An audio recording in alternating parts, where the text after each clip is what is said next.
So I got the container back to where it's gonna go. And I wasn't thinking when we loaded this. What I should have done was had the door side near the front. That way, the unit's going back here and we want the door facing out this way. I could have just backed the trailer up, had the machine back there and drug it straight back, and then just left myself enough room by the fence to turn around and come out. Well, I wasn't thinking, so now we got a different setup. What I'm going to do is I'm going to take this machine, I'm going to drag this all the way back, and then I'll get the machine, go around the other side of the container, and then drag it back that way.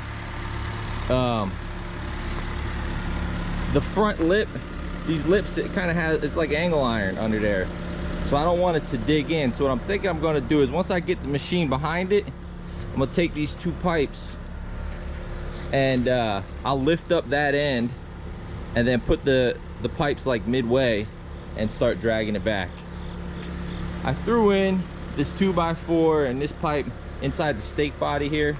I wish I had a couple more 2x4s here, but I don't think it's going to try to come off.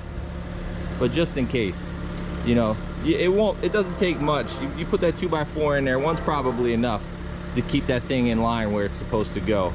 But let's see how this works out. Should be interesting. And my machine, this is a Bobcat T66. You know, the rated capacity is only 2,500 pounds, but I've lifted up a almost 4,000 pound pallet of retaining wall blocks. And this container, you can see it was painted, but right here, I don't know if you guys can see that, it says 4850. So it's heavier, but I'm not picking the whole thing up. So I think, keyword is think, I can lift up one side with no problem. But we'll find out. So let's see how this goes. Like I said, first thing, I'm gonna drag it all the way off. I'm gonna use the chain at first, and then once I can get close enough, I'll probably get closer to the machine, tighten the chain up so the forks are actually under it so I can keep it up some.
So I might skip the pipe idea. I think I might just pick it up as high as I can and drag it and see what happens. I'm going back there in that corner. I think I got enough room to turn past the trailer, and I'll just keep dragging it. If it gets close, I'll back the truck and trailer out of there. But yeah, let's see how it goes.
All right, she's sliding pretty good.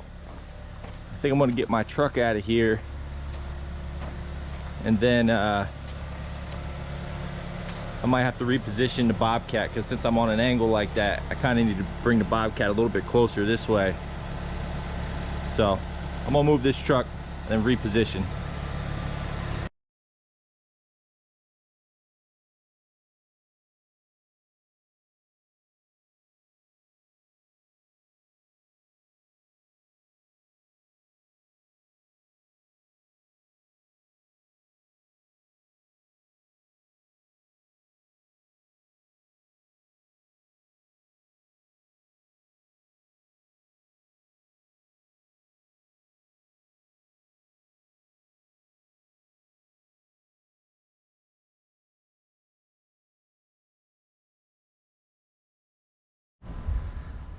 Well, there it is, guys. That's where I think it's staying.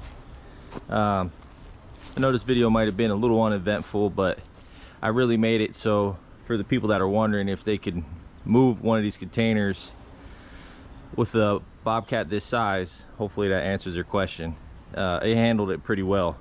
Like I said, you're not picking up the whole thing, just half. And if you got some pipes to help it roll, you know, that'll make a big difference. And this is a, if you don't know the specs on this, is a Bobcat T66. It's a 74 horsepower machine. Weighs about 8,500 pounds. So if you got something similar, even wheeled, I mean, the Trax definitely gives you, you know, more traction when dragging it. I felt the Trax slip a couple times. I'm sure that was when it was really digging in, but it moved it. Thanks for watching, guys. If you got any questions, you know, put them below. Any comments, you know, maybe some ideas on how you've moved some of these, you know, leave that below too. And don't forget to subscribe to the channel. I appreciate the support. Thanks.